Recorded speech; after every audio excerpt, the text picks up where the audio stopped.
mile-per-hour plus winds, and that can easily topple power poles and trees of the like. And that means with saturated soil, all of the rain that we've had leading up to it, and then a little wind gust, it's easy to uproot some of those trees. So just be mindful of that. Let me zoom back out here for you. I still have our severe wind product on, and this way we can kind of get an idea of where else we're seeing some very severe or stronger winds.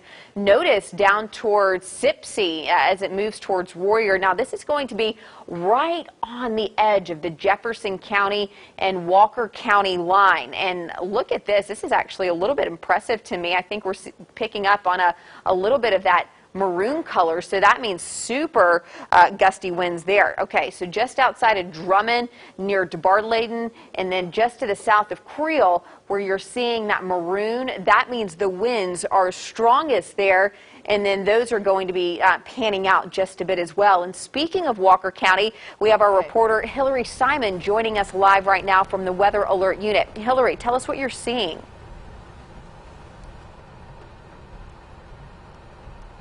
Ashley, we are south of Jasper right now, and I would just say probably within the past 10 minutes, rain has really started coming down. Let me go ahead and move the camera for you so you can see how heavy this is. We've got some winds going on behind us that we can hear. This has probably been rolling through here in Walker County probably in the past 15 minutes as we were first in Carbon Hill and then moved back down toward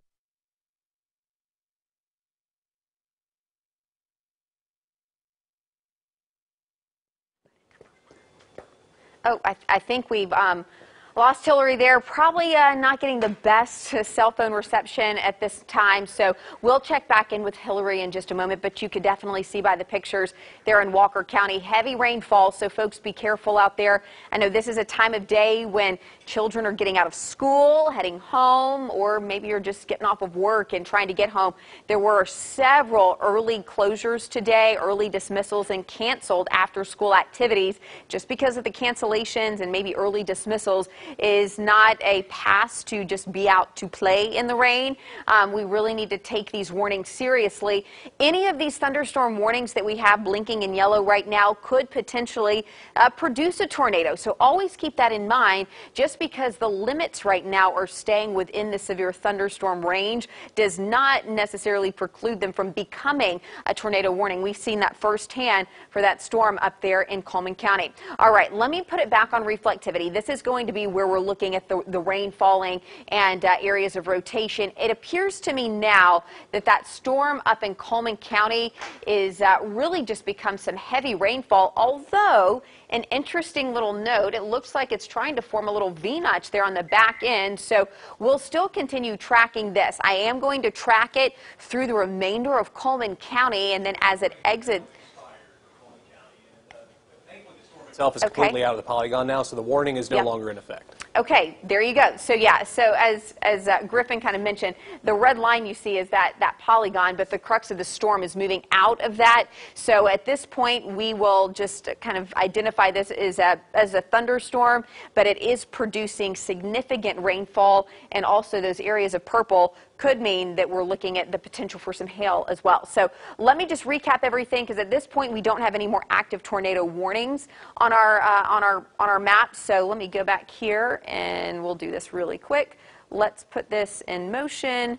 And basically what we're going to be looking at here is where that rain is falling across our map. So here's the big picture of our DMA. So when we say DMA, that just means our viewing area. This is where our viewers, this is who we serve. So from Coleman County through Walker County, notice Jasper, even just the northern fringe of Jefferson County up near Warrior, right along I-65 from Warrior all the way up through Coleman. Very heavy rain along I-65 right now. That severe thunderstorm back into, again, down to Simpson.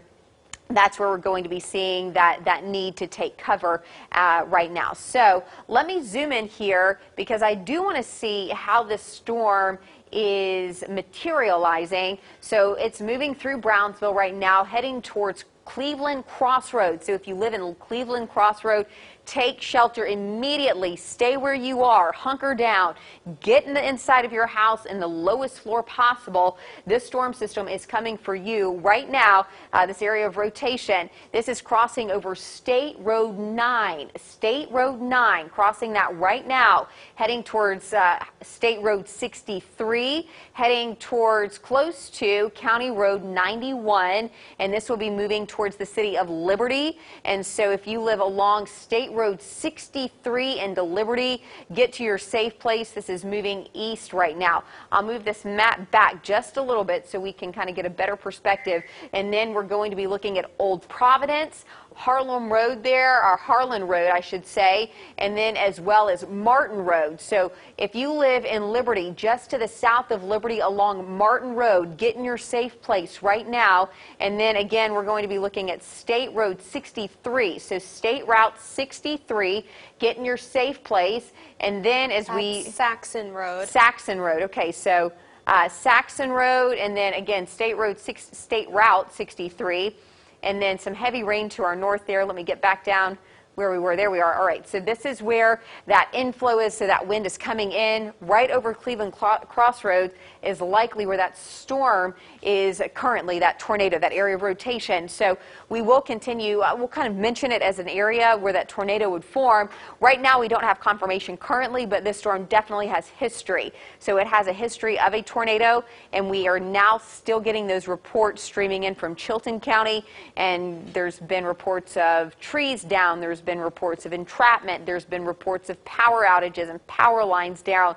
So folks, there is definitely a wave of damage that has followed this storm system. So folks really need to heed these warnings and take shelter.